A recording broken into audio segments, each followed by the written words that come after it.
They aren't allies, they're attack dogs, trained, armed, and unleashed by Washington. Israel in the Middle East and India in South Asia.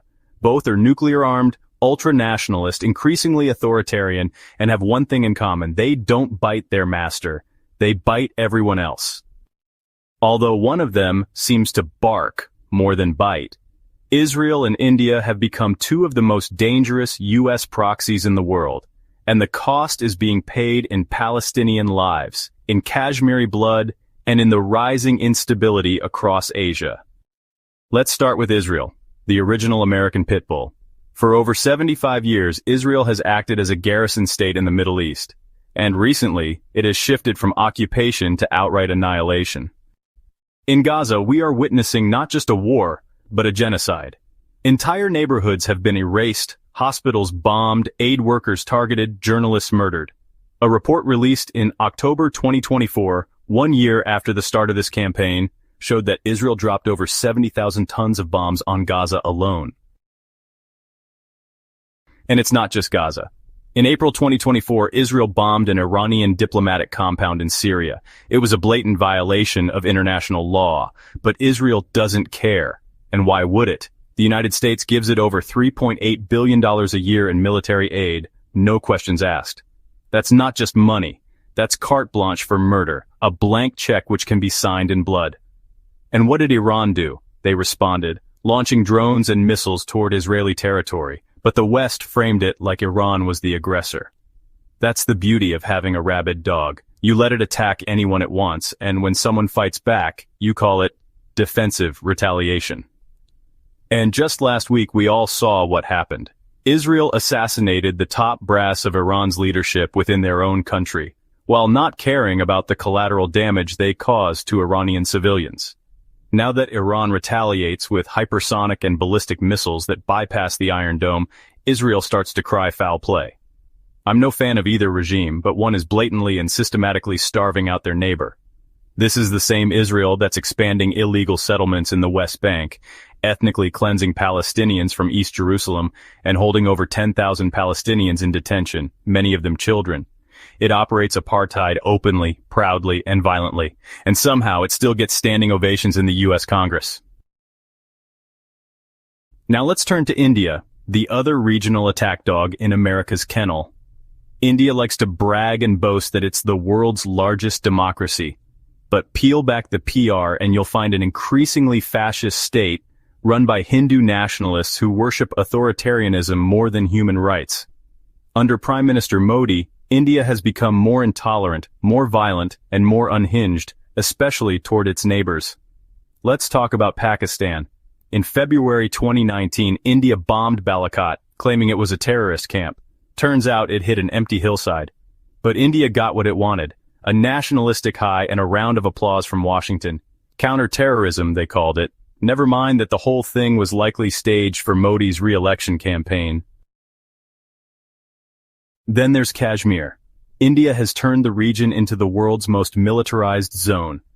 Since revoking Article 370 in 2019, it has flooded the valley with around 500,000 soldiers, shut down internet access, jailed journalists, and turned everyday life into a living hell for Kashmiri Muslims. This isn't security, it's colonialism. And Washington doesn't just look the other way. It smiles, signs arms deals, and calls India a strategic partner. And let's not forget China. In 2020, Indian and Chinese troops clashed in Ladakh. India claimed it was defending its sovereignty, but satellite images showed Indian soldiers building roads and structures in disputed zones. It was India, not China, that provoked the conflict. And even after getting humiliated in Galwan, India continues to poke the dragon, backed by weapons and encouragement from the United States. And just recently? Well, we all know about the clash between India and Pakistan, where India already admitted it lost multiple fighter jets. Maybe instead of fighting their neighbors, they should focus on civilian planes too. Just look at Air India. Why does this keep happening? It's because the US wants India to be its frontline state against China. Just like it uses Israel to manage the Middle East, it uses India to counterbalance China in Asia. That's what the so-called Quad is all about: militarizing the Indo-Pacific surrounding China and keeping the region unstable. And let's not forget how India treats its smaller neighbors. It bullies Bangladesh over water rights, imposes trade restrictions on Nepal, meddles in Sri Lanka's politics, and tries to dominate Bhutan through soft colonization. This isn't regional leadership, it's regional thuggery. India's foreign policy is now defined by one principle: aggression. Aggression toward Pakistan, aggression toward China, aggression toward Muslims inside and outside its borders. And through it all, the US keeps cheering, selling more weapons, and signing more defense pacts. Remember that Modi and India by and large support Israel. They're two sides of the same coin, two lapdogs for their overlord. Both Israel and India serve American interests. They don't challenge US hegemony, they enforce it. Israel crushes resistance movements in the Arab world so the US doesn't have to. It provides intelligence, tech, and boots-on-the-ground brutality. It tests American weapons in live war zones like Gaza and Lebanon. And it helps normalize war as a permanent condition in the Middle East. India does the same thing in Asia. It floods the region with anti-China propaganda, buys billions in American arms, and parrots Washington's talking points about the so-called rules-based international order. What that really means is rules made by America enforced by its attack dogs. These two countries are not just partners, they're pillars of the American empire. And like all imperial projects, this one is soaked in blood. One of them is even soaked in cow dung. But there's something deeper here. Neither Israel nor India can survive without constant conflict. Their regimes are built on fear, on nationalism, on the idea that someone, somewhere is always out to get them. That's why both need enemies. For Israel, it's Iran, Hamas, Hezbollah, Palestinians, take your pick. For India, it's Pakistan, China, Muslims, critics, students. Fear keeps their populations distracted. War keeps them united. And America keeps the weapons flowing. And when you try to call them out, when you criticize Israel, not the people but the government, you're called anti-Semitic.